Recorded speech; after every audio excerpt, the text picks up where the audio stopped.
ایک یہودی بچہ میرے رسول کی بارگاہ میں آتا اور حضور کی خدمت کرتا. یہودی تھا، نہ باپ آتا ہے، نہ بھائی آتے ہیں، نہ چچا آتے ہیں. بخاری میں اس کا ذکر موجود.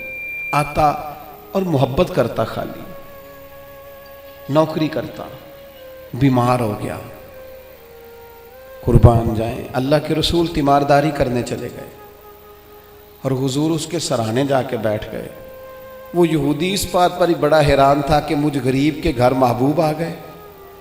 اور پھر حضور اس کے گھر جا کے گویا کنواں پیاسے کے پاس چلا گیا. گھر جا کے حضور سراہنے بیٹھ کر فرمانے لگے چل پڑھنا کلمہ، پڑھنا کلمہ. یہ اس کی محبت تھی. وہ صرف محبت کرتا. وہ تو بچہ تھا، اظہار بھی نہیں کر سکتا تھا. وہ صرف پیار کرتا، لفظوں کا جامہ نہیں پہناتا تھا. وہ اپنے معاملات، وہ اپنے عمل سے محبوب سے محبت کرتا. حضور علیہ السلام سے پیار کرتا. اور عمر بھی چھوٹی تھی ابھی. عشق لگا سی کھیڈاں کھیڈ دینوں تے کھیڈاں بھول گئیاں. کجل پایا سی یار دے ویکھنے نوں، پھر وہ دی یاد وچ روندیاں ہی ڈل گئیاں. حیدر شاہ اس گلی کدے نہ رولدی، پر ہن تے رولدی میں رول گئیاں. محبوب فرمانے لگے کلمہ پڑھ لے. اس نے اپنے باپ کی طرف دیکھا. ابا جی کیا کہتے ہیں؟ تو والد کہنے لگے پتر جیسے کریم فرماتے ہیں ویسے ہی کر لے. اس نے کلمہ پڑھنا شروع کر دیا اور محبوب وہاں سے اٹھے اور یہ کہتے ہوئے اٹھے کہ شکر ہے اللہ نے اسے دوزخ سے نجات عطا فرما دی. جہنم سے بچ گیا. کس بنیاد پر بچ گیا؟ کون سی چیز حضور کو اس کے گھر لے گئی؟ وہ اس کی محبت ہے نا نبی پاک سے، وہ اس کا پیار ہے نا حضور کے ساتھ، وہ وارفتگی، وہ شوق، وہ درد. 2-4 دن کے بعد ایک صحابی نے حضور کی زیارت کی. غریب آدمی تھا. اسے ظاہری طور پر نہ چہرہ انور پر کچھ نکاہت نظر آئی. عرض کرنے لگے حضور میرے ماں باپ قربان، میں چہرے پر کچھ کمزوری ظاہری طور پہ دیکھ رہا ہوں.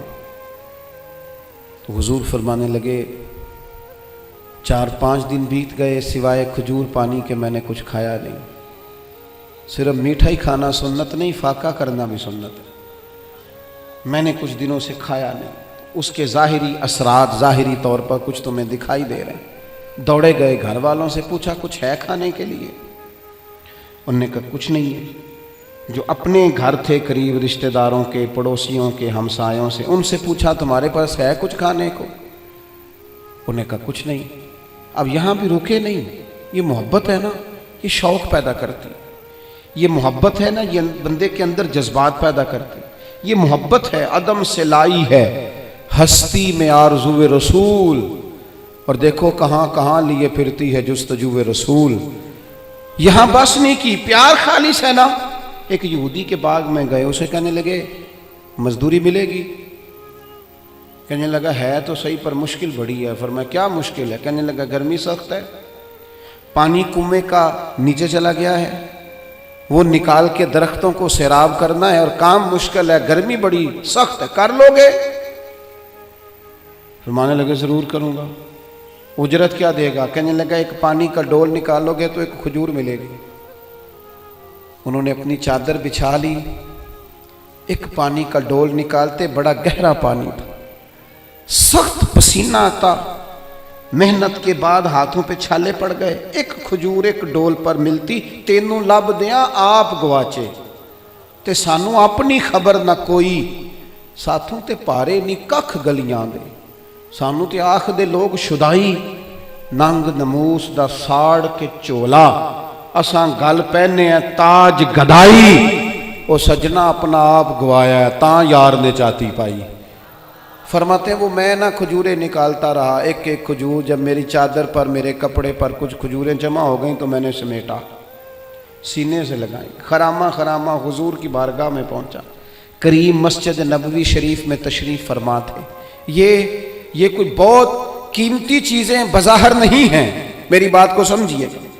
یہ کچھ سونے چاندی کا گفٹ نہیں ہے، لیکن اس کے پیچھے جو درد ہے، اس کے پیچھے جو محبت ہے، اس کے پیچھے جو خلوص ہے، اس کے پیچھے جو وارفتگی ہے، جو شوق ہے، یہی دین کو مطلوب ہے، یہی دین کا مقصود ہے، یہی مومن کو تازہ دم رکھتا ہے.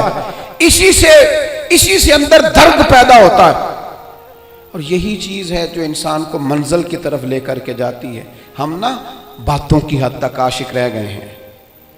عشق کا اظہار نہ شعروں سے ہوتا ہے، نہ باتوں سے ہوتا ہے، نہ نعروں سے ہوتا ہے، نہ جلسوں سے ہوتا ہے۔ وہ تو رات کو تنہائی میں بیٹھ کے اپنے دل سے پوچھ پیار کتنا ہے، وہ تو پوچھ اپنی آنکھوں سے کہ یہ کہاں کہاں روتی ہیں تو محبت میں کیوں نہیں روتی۔ یہ تو خالص قلبی کیفیت اور قلبی واردات کا نام ہے۔ وہ کھجوریں لے کر حضور کی بارگاہ عالی مرتبت میں حاضر ہوئے، کریم چٹائی پہ بیٹھے تھے، زمین پر تشریف فرما۔ کھجوریں جب حضور کے سامنے رکھیں تو محبوب نے یوں نظر اٹھائی، تیری ایک نظر کا کمال ہے اور میری زندگی کا سوال ہے۔ وہ کھجوریں محبوب نے ایک اٹھائی اور کھجور کو پہلے منہ میں رکھا، اور پھر ان کے سارے وجود کو پسینے میں شرابور دیکھا، ہاتھوں کے چھالے دیکھے، تو حضور فرمانے لگے اتنی گرمی میں اتنی محنت، اس موسم میں اتنی مشقت، اتنا بوجھ، فرمایا کس چیز نے تجھے مجبور کیا یہ کام کرنے پر؟ آخر کوئی جذبہ تو پیچھے ہوگا۔ کئی دفعہ بچے روتے ہوتے ہیں، کئی دفعہ ماں باپ بیمار ہوتے ہیں، کئی دفعہ بہنوں کی شادی کرنی ہوتی ہے، کئی بار گھر میں کوئی بیمار ہوتا ہے، کوئی جذبہ ہوتا ہے نا جو بندے کو لے جاتا ہے۔ اور بھائی کس چیز نے مجبور کیا؟ غریب آدمی تھے، سادے بندے تھے، گھٹنے زمین پہ رکھے تو رو پڑے، کہنے لگے یا رسول اللہ کوئی نہیں مجبور کر سکتا، ہمیں تو آپ کی محبت نے مجبور کیا ہے۔ یہ محبت ہے جو لے گئی، یہ محبت ہے۔ حضرت عمر بن جموح 4 بیٹے لے کے میدان احد میں آئے تھے، 4 بیٹوں سمیت کل کمائی انسان کی اولاد ہوتی ہے، اور خود ان کی ٹانگ ایک تھوڑی چھوٹی تھی، لنگڑا کے چلتے تھے۔ 4 بیٹوں کو حضور کی بارگاہ میں پیش کر کے تھوڑی دیر کے بعد خود بھی جنگ کا لباس پہن کے آ گئے، تو محبوب فرمانے لگے آپ کے تو 4 پتر آ گئے ہیں، تو آپ نے کیوں لباس پہن لیا ہے؟ تو عرض کرنے لگے حضور لنگڑے جنت میں نہیں جائیں گے، حضور میری طرح کے لوگ نہیں جائیں گے۔ فرمایا کیوں نہیں؟ کہا حضور پھر مجھے بھی قبول فرمائے۔ یہ محبتیں تھیں، یہ خلوص تھا۔ میں آپ سے عرض کروں، آج تک امت مسلمہ میں جو زندگی ہے، جو توانائی ہے، اور امت کی نبض جو چل رہی ہے، اس کی جو غذا ہے وہ رسول اللہ کی محبت ہے۔ اگر محبت مصطفیٰ کریم نہ ہو، ہم نے ایسے بزرگوں کے تذکرے پڑھے جنہوں نے ایک وقت دن میں روٹی کھائی اور سارا دن رسول اللہ کا دین پڑھایا، ایک وقت کھانا کھایا اور صبح و شام جد و جہد کی۔ کس چیز نے؟ حضور کی محبت نے، نبی پاک کی غلامی نے اس کام لگا دی۔ آج نا ایک تو میڈیا کا زور، تبصروں کی شدت، اور ویڈیو میں الجھے ہوئے لوگ، اور پتہ نہیں کیا کیا دیکھتے، کیا کیا سنتے، کس کس قسم کی چیزوں کو دیکھتے اور دلوں کو سخت کرتے لوگ۔ وہ جو محبت کے سوتے تھے وہ تھوڑے سے کمزور پڑ رہے ہیں۔ ایک تو رات کو نا ہر صورت کچھ درود و سلام پڑھ کے سویا کرو، ہر صورت نا محبوب کی ایک نعت سن کے سویا کرو اپنے دل، اور یہ معاملات تنہائی میں کرو، تنہائی میں اپنے لہجے میں کچھ چیزیں ایسی پیدا کرو۔ آپ خود اپنے آپ کو دیکھو، انسان سب سے بڑا خود گواہ ہوتا ہے کہ میں کہیں سخت تو نہیں ہو گیا، کہیں میرا رویہ تلخ تو نہیں ہو گیا، کہیں کسی مقام پر میں کسی تکبر کا شکار تو نہیں ہو گیا۔ اپنے آپ سے خود بات کریں، اپنے آپ کو ٹٹولیں اپنے آپ۔ حضرت عبداللہ ابن سلام رضی اللہ تعالیٰ عنہ بڑے عالم صحابی ہیں اور صاحب حیثیت تھے، گھر میں بیٹے بھی تھے، غلام بھی تھے، پھر بھی ایک دن لکڑیوں کا گٹھا سر پہ رکھ کے نا گزر رہے تھے رستے سے، تو ایک صحابی نے کہا آپ کے گھر میں بیٹے بھی ہیں، غلام بھی ہیں، تو خود کام کر رہے ہیں۔ فرمانے لگے وہ میرا نفس ذرا بڑا ہو گیا تھا، کہنے لگ گیا تھا تو بڑی شے ہے، میں ذرا اسے نہ صحیح کر رہا ہوں، اس کو تھوڑا سا نا اپنے اوپر خود نہیں ڈھونڈتا پھرتا ہوا ہے اقبال اپنے آپ کو، آپ ہی گویا مسافر آپ ہی منزل ہوں میں۔ اپنے آپ کو دیکھیں، وارفتگی اور شوق اپنی طبیعت میں پیدا کریں، لہجوں سے ساری نفرتیں بھگا دیں۔ کوئی غلط کراس ہی کر گیا نا پھر کیا ہوا؟ کچھ جملے بعض اوقات بڑے اچھے لکھے ہوتے ہیں گاڑی کے پیچھے بھی۔ ایک جملہ مجھے بڑا ہی پسند ہے، بڑا ہی پسند ہے، اکثر گاڑیوں کے پیچھے لکھا ہوتا ہے تو لنگ جا ساڑی خیر ہے۔ آپ یقین کریں خیر ہے، کچھ بھی نہیں ہوتا، 5 منٹ لیٹ ہو جائیں۔ کوئی غلط کراس کر گیا، 2-4 ہارن دے گیا، تھوڑا تلخ ہو گیا تو کیا ہے بلا ہم؟ کوئی کر گیا نا بات تو پھر کیا ہوا؟ کسی نے کو 2-3 جملے ہمارے بارے میں مخالف بول دیے تو مثلاً کیا ہے، ہم مٹی دے تے مٹی رہنا ہی ایمی کا دی بلے بلے، آج مٹی دے اتے بندے آتے کل مٹی دے تھلے، اتنا زیادہ اپنے آپ کو بڑا کر لینا اور خود بخود ہی کر لینا، اور ہر وقت تلخ رہنا، ہر وقت ناراض رہنا۔ اگر کسی وقت کوئی نام بھی سلام لے سکے اور اگر کسی وقت کو پوری توجہ نہ بھی کر سکے تو کیوں کہتے ہو کہ بندہ متکبر ہے؟ یوں کیوں نہیں کہتے کہ کوئی پریشانی ہوگی؟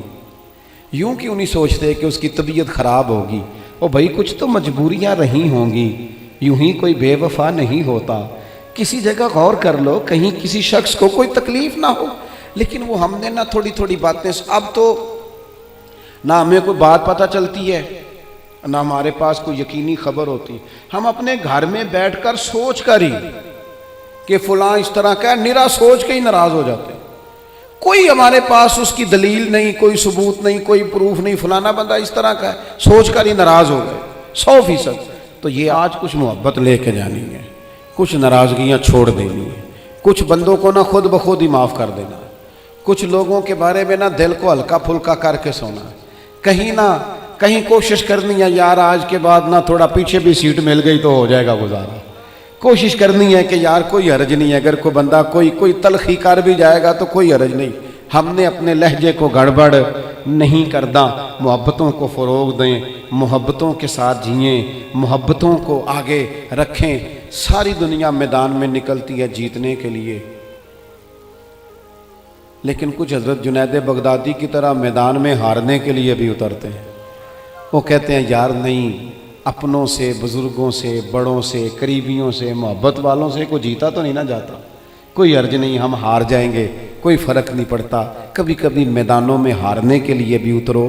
اس کی وجہ یہ ہوتی ہے کہ چھوٹے بچے کو نا کئی دفعہ باپ اس کے ساتھ پنجہ لڑاتا ہے نا تو جان بوجھ کے اس لیے ہارتا ہے کہ میرا پتر خوش ہو جائے، تو کبھی کبھی اس لیے بھی ہار جانا چاہیے کہ اپنے ذرا خوش ہو جائیں گے، ذرا ان کے دل کو تسلی ہو جائے گی، ذرا کچھ تھوڑا سا نا ان کی طبیعت میں قرار آ جائے گا، تھوڑا سا محبت کا فروغ کریں، اپنے لہجوں سے نفرتوں کو دور کریں۔ اللہ کی بارگاہ میں دعا کرتا ہوں اللہ تعالیٰ اس حاضری کو قبولیت کا درجہ عطا فرمائے۔